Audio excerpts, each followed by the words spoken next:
तो साथियों, आपका हार्दिक स्वागत है हमारे यूट्यूब चैनल पर।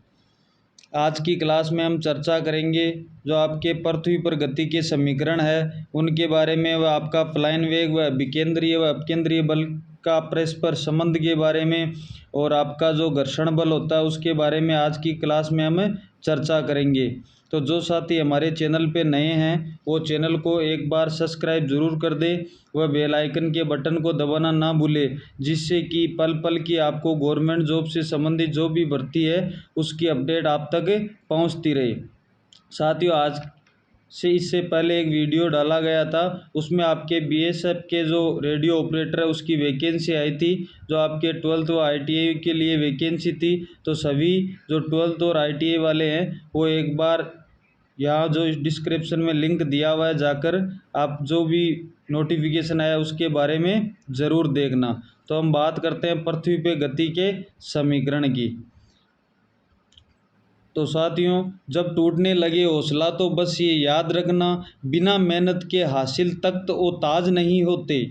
ढूंढ लेना अंधेरे में ही मंजिल अपनी दोस्तों, क्योंकि जुगनू कभी रोशनी के मोहताज नहीं होते। तो आपको अगर मंजिल हासिल करनी है तो अंधेरे में ही क्या कर लेना है, ढूंढ लेना अपनी मंजिल को। तो देखिए, हम चर्चा करते हैं। कल आपको एक क्वेश्चन भी दिया गया था कि आपका जो कोई भी वस्तु थी वो आपको जिसका द्रव्यमान दिया गया था, एम दिया गया था कितना, 60 kg, और उसका चंद्रमा पे भार बताना था। यहाँ पर अगर कोई वस्तु का द्रव्यमान कितना है, 60 kg, तो पहले इस द्रव्यमान को किस में बदलोगे, भार में। तो W बराबर क्या हो जाएगा आपका mg। यहाँ पे देखा जाए तो m क्या कितना है, 60, और g पृथ्वी पे गुरुत्वीय त्वरण का मान 9.8 होता है, तो लगभग मैं कितना मान लूँ, 10। तो ये आपके पृथ्वी पे भार कितना हो गया उस वस्तु का, 600 न्यूटन। कितना हो गया, 600 न्यूटन। अब अगर वो चंद्रमा पे चली जाएगी तो 1/6 गुणा पृथ्वी पे जो भार होता है वो कितना है आपका, 600 न्यूटन। तो ये 6 से कितनी बार कटा, 6 एक बार, तो कितना बच गया, 100 न्यूटन। तो आपके जो वस्तु है उसका चंद्रमा पे भार कितना हो जाएगा, 100 न्यूटन। तो हम देख लेते हैं पृथ्वी पे जो आपके गति के समीकरण होते हैं उनके बारे में। तो हम देखते हैं कि पृथ्वी पे जो समीकरण है वो क्या होते हैं क्या नहीं होते हैं, उसके बारे में हम चर्चा कर लेते हैं। तो आइए, यह आपके पृथ्वी पे गति के समीकरण। जब वस्तु नीचे की ओर गिरती है, जब पृथ्वी से वस्तु कहाँ गिरती है, नीचे की ओर, जो आपका तब उसका वेग क्या होता है, u + g और t। ये यहाँ से भी मैंने आपको शायद कल क्वेश्चन दिया होगा कि जब वस्तु पृथ्वी की ओर घूरती है तो उसका वेग बढ़ता है या घटता है। तो देखिए यहाँ पे v वेग क्या हो जाता है, u + g t, यहाँ पे प्लस हो जाता है, और g किसके बराबर हो जाता है, 1 के बराबर। यहाँ पे 1 के बराबर आपको क्या लेकर चलना है, g लेकर चलना है। और दूसरा समीकरण आपके यहाँ पे एक की जगह क्या आ जाएगा, g आ जाएगा, बस इतना चेंज करना है। तो ये जब वस्तु पृथ्वी की ओर गिरेगी तो ये तीनों समीकरण में ये चेंज हो जाएगा। s बराबर विस्थापन बराबर ut + 1/2 gt का स्क्वायर, और ये आपके v² बराबर u² + 2gs, मतलब a बराबर किसको रखना है यहाँ पे, g को। और देखिए जब वस्तु नीचे की ओर गिरती है पृथ्वी की ओर तब उसका वेग प्लस में हो रहा है, तो यहाँ पे हम देखा जाए तो उसके वेग में क्या होगी, बढ़ोतरी होगी। अगली हम देख लेते हैं, जब वस्तु ऊपर की ओर जाती है, जब वस्तु पृथ्वी से ऊपर की ओर फेंका जाता है या किसी वेग से जाती है तब क्या परिवर्तन होता है। तो देखिए, जब वस्तु पृथ्वी से, क्यों वेग में कमी क्यों होती है जब वस्तु पृथ्वी से ऊपर की ओर जाती है, क्योंकि उसमें गुरुत्वीय त्वरण रहता है, जो ये क्योंकि वो गुरुत्वीय क्षेत्र में रहती है, पृथ्वी अपने आप अपनी ओर उस वस्तु को आकर्षित करने की क्या करती है, कोशिश करती है। तो यहाँ से हम देखेंगे v बराबर u - gt, यहाँ पे g किसका हो गया, माइनस का हो गया। तो आपका पहला समीकरण यहाँ पे वेग में क्या आएगी, कमी आएगी, वेग में क्या आएगी, कमी आएगी। यह आपके v बराबर हो गया u - gt, s विस्थापन बराबर ut, प्लस की जगह क्या आ गया, -1/2 gt का स्क्वायर, मतलब प्लस की जगह क्या हो जाएगा, यहाँ पे चेंजेज माइनस हो जाएगा, v² बराबर u² - 2gs। ये आपके तीनों समीकरण हो जाएंगे। अब हम बात करते हैं पलायन वेग क्या होता है। तो देखिए, पलायन वेग वह है न्यूनतम आवश्यक वेग जो पृथ्वी के गुरुत्व क्षेत्र से किसी वस्तु को बाहर निकालने के लिए पर्याप्त हो, वह क्या कहलाता है आपका पलायन वेग। मतलब जैसे कोई भी वस्तु है, अगर उसको हम गुरुत्व क्षेत्र से बाहर निकालना हो तो उसको लिए उस वस्तु के लिए कितना वेग लगाया जाए कि वो वस्तु यहाँ से गुरुत्व क्षेत्र से बाहर निकल जाए। तो पलायन वेग का सूत्र क्या होता है आपका, वी ई बराबर अंडरूड 2 GRE। जी यहाँ पे क्या आपका गुरुत्वीय त्वरण, आर ई क्या है पृथ्वी की त्रिज्या। तो हमारे पास गुरुत्वीय त्वरण मौजूद है 9.8 जिसका मान रखा जाता है, और पृथ्वी की त्रिज्या जो आपको हमारे पास मैंने कल ही आपको बताई थी 6400 किलोमीटर। तो पृथ्वी के लिए पलायन वेग निकाला जाए तो पृथ्वी के लिए पलायन वेग कितना होता है, 11.2 किलोमीटर प्रति सेकंड। अगर हम किसी वस्तु को इस वेग से ऊपर की ओर फेंकेंगे तो वह वस्तु वापस पृथ्वी की ओर नहीं आएगी। अगर कोई गेंद भी आप इस स्पीड से फेंक दो तो वो गेंद आपके वापस गुरुत्व क्षेत्र में नहीं आएगी, क्योंकि वह गुरुत्व क्षेत्र को पार कर जाती है। जो आपके अंतरिक्ष वगैरह होते हैं वो इसी वेग से छोड़े जाते हैं, या इससे ऊपर वेग से क्या किया जाता है आपका, छोड़े जाते हैं। हम आगे बात करें, यह आपका चंद्रमा के लिए पलायन वेग। तो आपके चंद्रमा के लिए आपको पता है, चंद्रमा के लिए जो गुरुत्वाकर्षण होता है वो 1/6 होता है पृथ्वी की अपेक्षा। तो चंद्रमा के लिए आपका पलायन वेग कितना होता है, 2.4 किलोमीटर प्रति सेकंड। अगर हम चंद्रमा से इस गति से किसी वस्तु को फेंक दे तो वह चंद्रमा से बाहर निकल सकती है। और पूरा जो आपका सौरमंडल है उसका पलायन वेग देखिए कितना है, 42 किलोमीटर प्रति सेकंड। कितना है, 42 किलोमीटर प्रति सेकंड। तो तीनों में से किसी भी एक प्रकार का क्वेश्चन पूछा जा सकता है, पृथ्वी के लिए पलायन वेग, चंद्रमा के लिए पलायन वेग और सौरमंडल के लिए पलायन वेग। तो ये होता है आपका पलायन वेग। आगे हम बात करते हैं, ये देखिए आपके अभिकेंद्रीय व अपकेंद्रीय बल क्या होता है। अभिकेंद्रीय और अपकेंद्रीय बल, ये हमारे अभिकेंद्रीय और अपकेंद्रीय बल है हमारे जनरल नॉलेज से जुड़ा हुआ है, लेकिन हम समझ नहीं पाते हैं। आज हम देखते हैं क्या होता है अभिकेंद्रीय बल। यह आपका सेंट्रीफ्यूगल और ये आपका सेंट्रीपटल। तो आपका जो अभिकेंद्रीय बल होता है वो हम किसे कह सकते हैं, अभिकेंद्रीय बल, उसके बारे में हम चर्चा कर लेते हैं। तो जो आपका अभिकेंद्रीय बल होता है उसको इंग्लिश में क्या कहते हैं, सेंट्रीपटल, और अपकेंद्रीय को इंग्लिश में क्या कहते हैं, सेंट्रीफ्यूगल। तो अभिकेंद्रीय बल होता है जब कोई वस्तु वर्ताकार पथ पर गति करती है। कहाँ पर, जब कोई वस्तु वर्ताकार पथ पर गति करती है तो उस वस्तु के द्वारा केंद्र के अनुदिश जो बल लगता है, जैसे आपको मैं बता दूं, ये कोई वस्तु आपकी वर्ताकार गति कर रही है और इस केंद्र के अनुदिश मतलब केंद्र के विपरीत परिधि की ओर क्या करता है, एक बल लगता है। वही बल आपका क्या कहलाता है, अभिकेंद्रीय बल। और अपकेंद्रीय बल, जब कोई वस्तु वर्ताकार पथ पर गति करती है तो वस्तु द्वारा केंद्र के विपरीत दिशा में, ये तो क्या था, केंद्र के अनुदिश था, ये तो क्या था, बाहर से अंदर की ओर। जो आपका अभिकेंद्रीय बल होता है वो बाहर से अंदर की ओर। और जो आपका अपकेंद्रीय होता है, ये आपका अपकेंद्रीय, ये कोई वस्तु है, वस्तु द्वारा केंद्र के विपरीत दिशा में, ये आपका केंद्र है, इसके विपरीत दिशा में मतलब परिधि की ओर जो बल लगता है वो अपकेंद्रीय बल मतलब सेंट्रीफ्यूगल। और जो केंद्र की ओर बल लगता है मतलब केंद्र के अनुदिश जो बल लगता है वो क्या होता है, आपका अभिकेंद्रीय बल।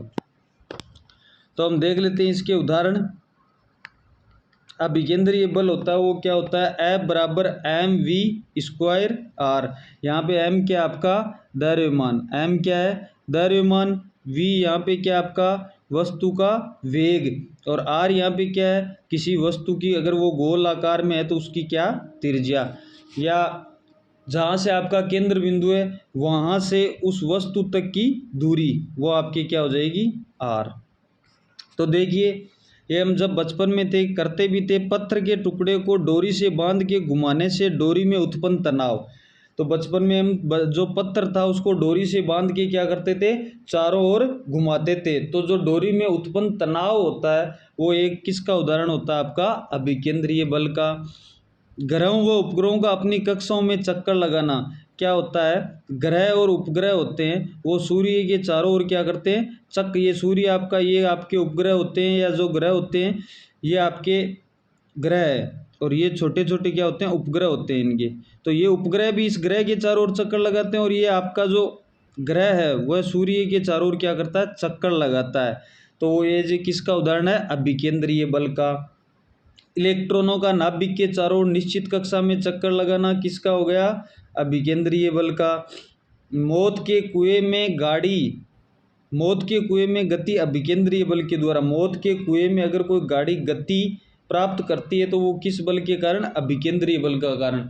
उसके केंद्र में होता है, उसकी ओर उसका बल लगा हुआ हो, इसीलिए जो मौत के कुएं में कार बाइक चलती है वो गिरती नहीं है। तो कौन सा बल लगता है उसमें? आपका अभिकेंद्रीय बल।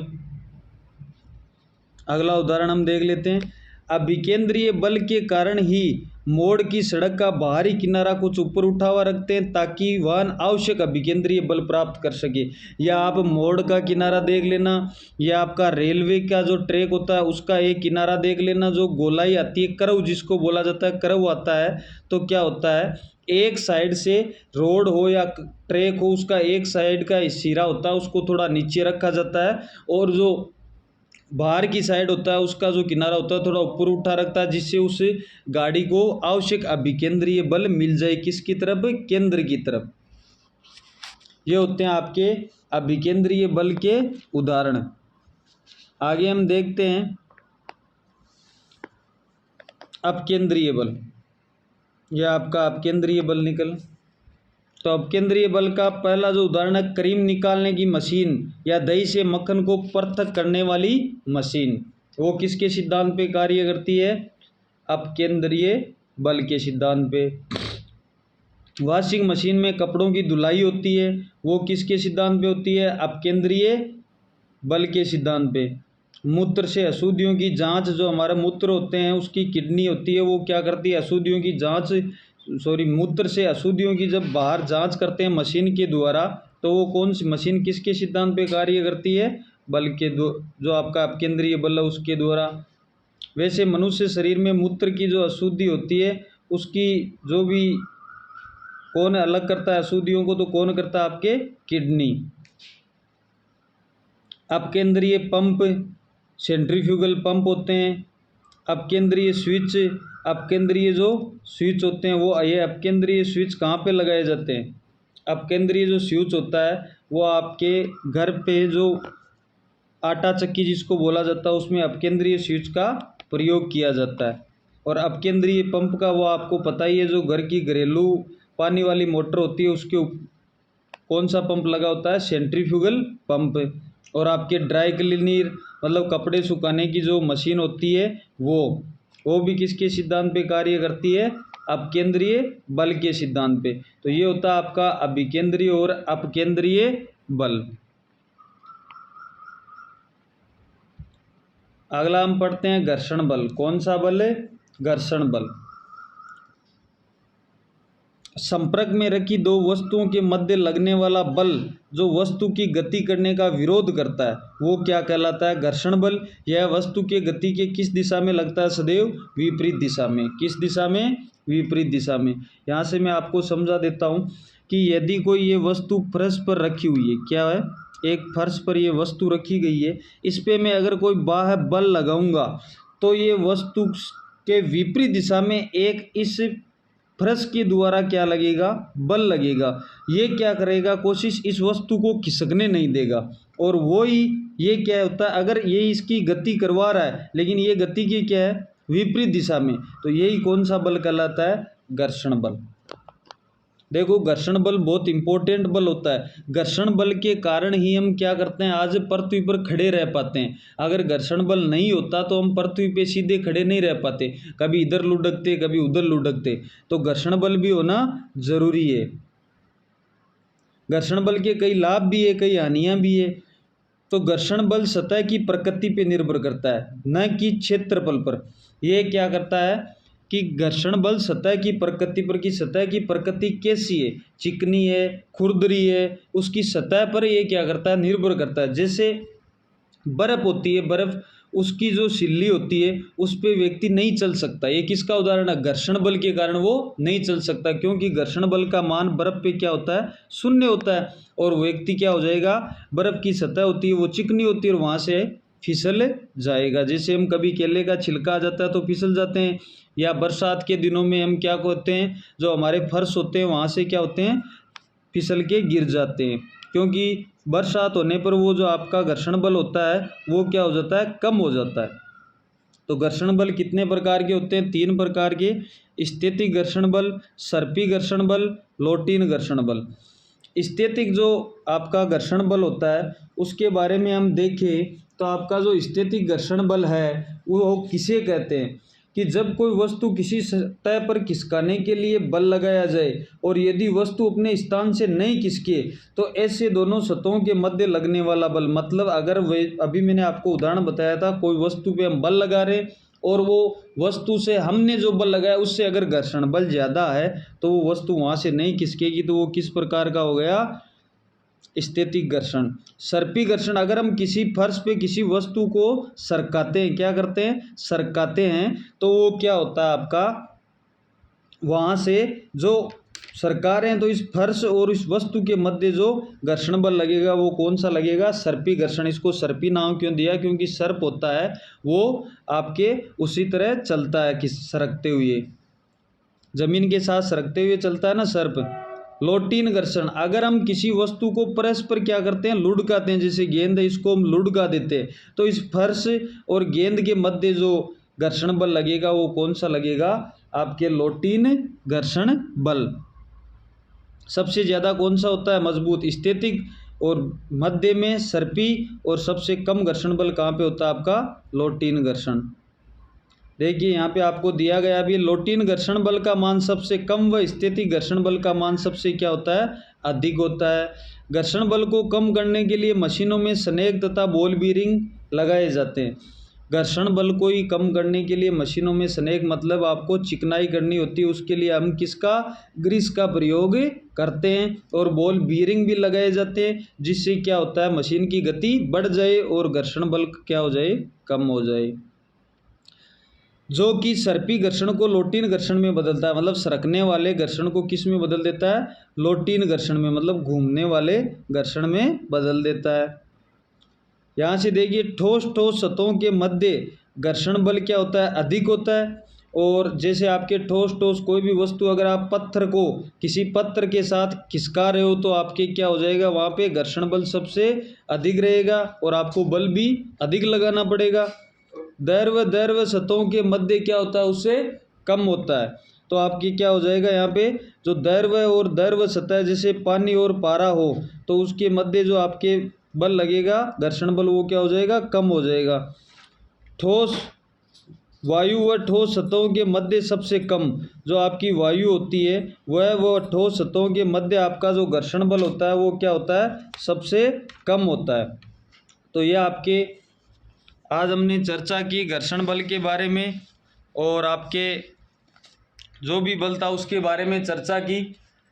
अब हम देखते हैं आपके लिए 2 इम्पोर्टेंट क्वेश्चन है जो यहाँ से गति के समीकरण से पूछे जाते हैं एग्ज़ाम में, और पूछे गए क्वेश्चन भी आपके जो एलपी का 2018 में एग्ज़ाम हुआ था उसके लिए। तो ये दोनों आपके इम्पोर्टेंट क्वेश्चन रहेंगे, इनके बारे में मैं आपको बता देता हूँ। तो आपको कमेंट बॉक्स में इन दोनों क्वेश्चनों का जवाब ज़रूर देना है। पहला क्वेश्चन आपके है, गति का पहला समीकरण किसके बीच संबंध दर्शाता है? कि गति के आपके 3 समीकरण थे, उनमें से गति का जो पहला समीकरण था वो किसके बीच संबंध दर्शाता है? ये आपके एलपी में पूछा गया क्वेश्चन है।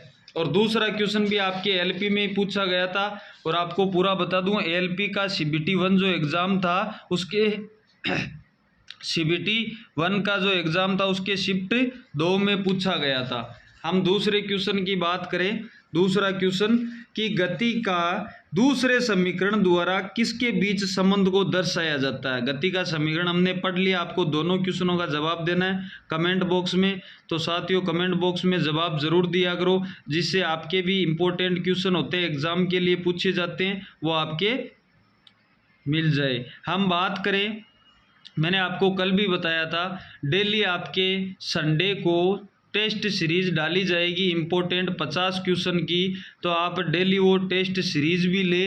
वो जो टेस्ट सीरीज होगी उसमें गत प्रतियोगी परीक्षाओं में पीछे के जो पूछे गए क्वेश्चन, वह आने वाली परीक्षाओं में जो इम्पोर्टेंट क्वेश्चन रहेंगे उस क्वेश्चनों की आपके टेस्ट सीरीज रहेगी। और जितना टेस्ट सीरीज में उतना ही चैप्टर दिया जाएगा जितना हमारे द्वारा पढ़ा गया है।